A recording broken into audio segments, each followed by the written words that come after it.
આ બધા ચહેરાઓને ધ્યાનથી જુઓ. આ એ જ લોકો છે કે જેને નીટનું પેપર લીક કર્યું હતું અને વિદ્યાર્થીઓના ભવિષ્ય સાથે રમ્યા હતા.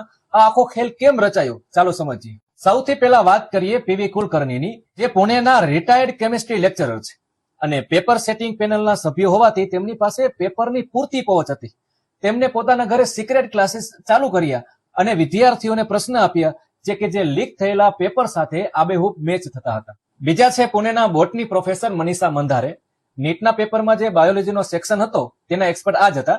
તેમણે પણ વિદ્યાર્થીઓ માટે એક સ્પેશિયલ ક્લાસીસ ચાલુ કર્યા અને જેમાં બોટની અને જીઓલોજીથી સંબંધિત હેન્ડ રિટન પ્રશ્નો અને જવાબો બાળકોને જણાવી દીધા અને હેન્ડ રિટન નોટ્સ એકદમ લીક થયેલા ક્વેશ્ચન પેપર સાથે મેચ થઈ રહી હતી. એટલે કે આ એ જ પ્રોફેસર હતા કે જેને પોતાની પોઝિશનનો ખોટો ફાયદો ઉઠાવી અને નીટનું પેપર લીક કર્યું.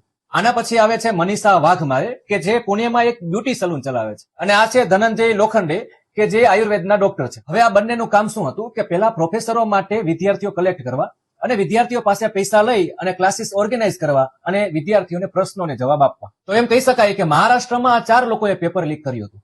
પરંતુ પ્રશ્ન એ થાય છે કે મહારાષ્ટ્રની બહાર પેપર કઈ રીતે ગયું, અને અહીં કડી જોડાય છે શુભમ ખેરનાર સાથે. એ નાસિકના બીએમએસ સ્ટુડન્ટ હતા. શુભમ ખેરનારે આ પેપર 10 લાખમાં ખરીદ્યું અને હરિયાણાના યશ યાદવને 15 લાખ રૂપિયામાં વેચ્યું. અને હવે યશે આ પેપર રાજસ્થાનના મંગીલાલ બિવાલ અને દિનેશ બિવાલને ફોરવર્ડ કર્યું.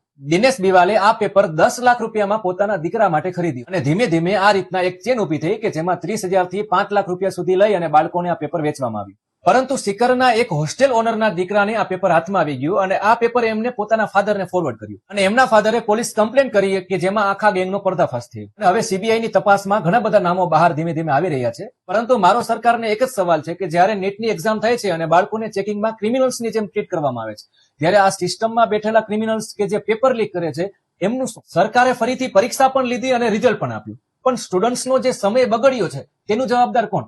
તમે શું વિચારો છો? કોમેન્ટ્સમાં જરૂર જણાવજો. જય હિન્દ.